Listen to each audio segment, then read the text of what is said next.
Саламатсыздарбы, урматтуу телекөрүүчүлөр. Бүгүн сиздерге ошол Тайцзи Цюань, Кытайдын байыртан бери келе жаткан искусствосу Тайцзи Цюань боюнча маалымат берүүнү чечтик. Ошо Тайцзини биз ошол кыргызстандыктар бир гана ошо ден соолукка ооруган адамдар гана иштейт. Ошол ичемдик жактарына гана колдонулат деп бир гана жактуу Тайцзини колдонуп келатышат. Бирок бул Тайцзи бир жактуу эмес. Тайцзи өзү 5 аспектиден турат. Биринчи медитация, философия, цигун, ден соолукту чыңдоо, анан жоокердик өнөр. Тайцзи бул эң жумшак, эң назик жана өтө коркунучтуу стиль деп айтылат да.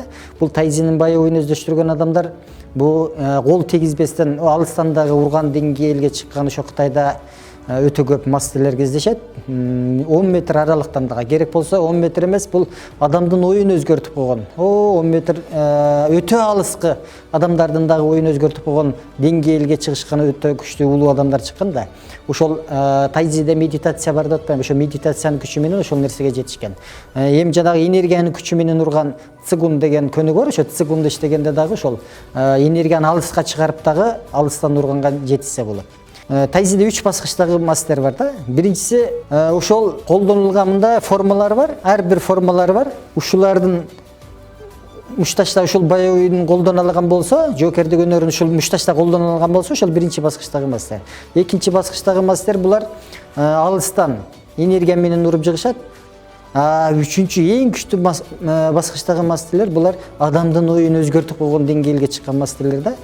Шунчалык сиз ага жениңизди келтирип келген болсоңуз дагы, шунчалык ою менен ал адамдын оюн өзгөртүп жакшы жака. Баягы урушпай жеңүү деген принцип Тайцзиде аябай көп колдонулат да.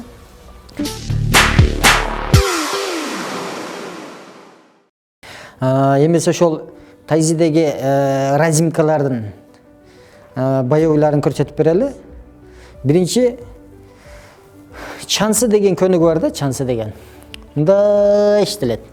Анан Тайцзинин көнүгүүлөрүндө бир көнүгүүнү жасаганда тулку бою иштеш керек. Бир ушул кол буралып атканда буттардан бери буралып иштеп туруш керек да бул. Мына манжалар мындай болуп келет.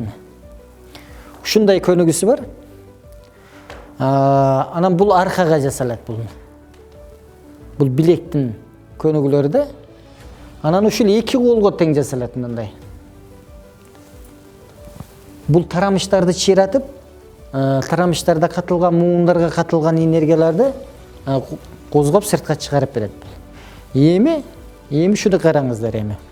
Буларды жанагындай алыстан келип удар уруп келген эмес, буларды кармап алган мезгилдерде колдонсок болот да. Мисалы үчүн азыркы мынаунысын көрсөтүп берейин бул. Ушинтип кармап алган болсо, мына манжалар иштеш керек да. Мына калып келип туруп мындай кылган болсок, кол чип кетет. Эгерде мындай кылып туруп, кой бербей турсаң, мындай кылып туруп кармап туруп, мынаяка кылган болсок, кол резкий бул жерден сынып да кетиши мүмкүн да. Бул жерде өтө тездик болуш керек. Эгерде Тайцзини сезген адам, энергияны сезген адам бул өтө тездик менен кылат да, агылып жасаш керек. Бул мындайынан келди. Эми мынау жака кеткенин жасайбыз. Эми наркы колуң менен кармасаң, бул мындай кылып туруп, мындай кылса түшүп кетет. Эгерде наркыга жаракат келтирем дей турган болсоң, бирок Тайцзи мастерлери эч качан жаракат келтирбейт. Мынаны мындай кылса, бул нак. Эгерде катуу силкен болсо, бул сынат. Жөн эле апарып жаткырып койсо да болот да. Бул түрлөргө эгерде дагы ушунун көнүгүүлөрү бар, ошо чансыда мынандай буралдымбы? Ошо буралгандар мисалы үчүн мынандай кетет. Бияка келип туруп, анан ушу жерден анан басып калат. Эгерде бул буралбаган болсо Тайцзиде жанагы чансы деген көнүгүү ушундай буралыш керек. Эгерде буралбай ушундай боюнча алып кете турган болсо, анда эч качан чыкпайт. Сөзсүз түрдө мына чыпалак сыртка чыгат да. Сыртка чыгып туруп, анан мынаяка кетип атканда уже бармак бурайт. Бармак бурап туруп, анан буяка түртүлөт. Анан басып калат. Эгер ушул жерден баскан болсок, чыканак сынып, билекти да сындырып койгон болсо болот да. Эгерде муну жөн эле басып койбойт. Муну басканда мында келип атып туруп анан энергия менен мынтип койгон болсо, мындак мына чыканактардан сынып кетиши мүмкүн. Бир кетият болуш керек. Эми бул билектин көнүгүүсү болду. Билек. Эми далын разимкасы бар мындай. Мындай жасалат. Бул алдыга жасалат. Мында дагы тулку бой иштеп туруш керек да.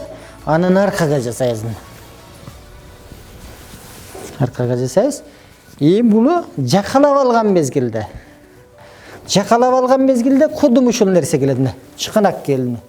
Чыканак келип, мынаны түшүрүп туруп, кайра чыгарып туруп, анан басса болот да. Эгерде ушуну баспай эле мынандай кылып алсак, бул такыр чыкпайт. Эч качан чыгара албайт да муну. Ушул жака. Бул мынанысы болду. Болсо мынанысын жасасак, ушуну эле мына жака алып келип туруп, мына жерде мындай кылып туруп сындырып койсок болот да чыканактын.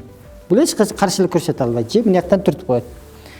Анан мына кармасаң, кармаганда дагы эки кол менен мына ал жактан да алып келсек болот да бул. Ушул.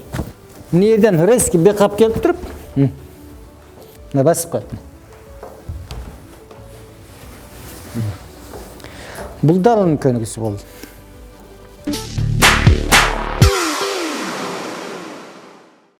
Формаларга тайзинин ян деген стили бар. Биринчи келген адамга ошол ян стили үйрөтүлөт. Бул ян деген адамдын атына коюлган, Ялнучан деген. Ошол биринчи формасы мына энергиянын ойгонушу деп аталат да мына. Тейип туруп анан түшөт да. Муну канчалык жумшак иштеген болсок, ошончолук бул аты айтып тургандай эле, бул аты энергиянын ойгонушу деп аталат. Денедеги энергияны козгоп берет да бул. Буну дагы ошол атакка коюп, эгерде жакалайм деп келген болсо, жакалайм. Ушуну урат да. Анан ушуну мына силкип аркага силкип койсо болот. Же болбосо мындай кылып туруп мына. Мына урса болот. Же болбосо мына бека, мына күрөө тамырга уруп койгон болсо, бул өтө коркунучтуу да. Дагы ушуну эле ачса болот мына. Ачып туруп, мынага келет мына. Мойнунан бурап коет да. Бунун чындап келгенде тайзиндин боевойлары, тайзистер болушунча жанагы урушпай жеңүү деген принциптерди колдонушат. Эгерде бул ушундай кылып туруп, мынандай кылып койгон болсо, анда мойун сынып кетет да. Бирок тайзистер буларды эч качан колдонбойт. Келгенде өтө күчтүү мастерлер мына урганда эле, мына жерде точкалар бар. Мына жерде ошолорго катты куруп койгон болсо эле неме болуп калат. Эгерде ушул жерден мынандай кылып туруп, мына булчуңга уруп койгон болсо дагы, булчуңдар, денедеги булчуңдар, бул эң назик жерлер болот бул. Биз адамдар көпчүлүгүбүздө бул бир күчтүү болушубуз керек деп туруп, булчуң чыгарышка аракет кылабыз да. Булчуңдар булар эң бул адамдарга наоборотунан бул оор алып келе турган нерселер да. Жөнөкөй булчуң жок жерге караганда ошол булчуңдарга урган болсо, анда бул кол иштебей калат. Ошол боюнча кол талып түшүп калат дагы, ал экинчи кайра кол көтөрүшкөнгө жарасыз болуп калат да.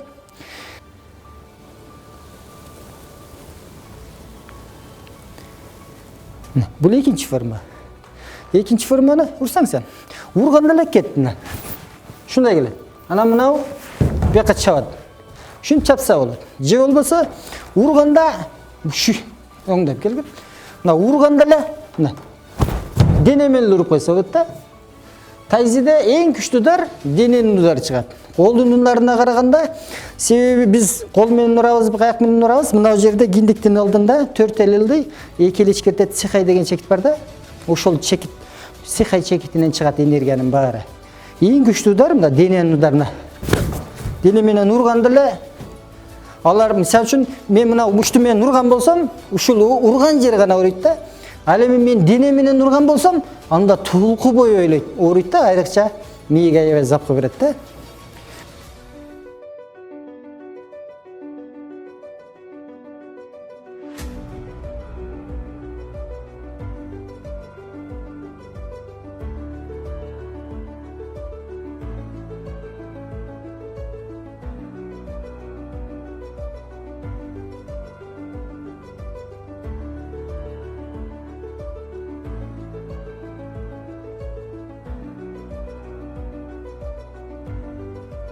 Кандай ишти кылбайлы, ойду бир жерге топтоп ошол нерсеге көңүл бурган болсок, ал ишибизден сөзсүз түрдө жыйынтык көрөбүз. Сиздерге дайым ошол дайым бир жыйынтыктуу болуп, ар бир ишти кылганда бир жогорку деңгээлге чыгышыңыздарды каалайт элем. Дайыма ден соолукта болуңуздар.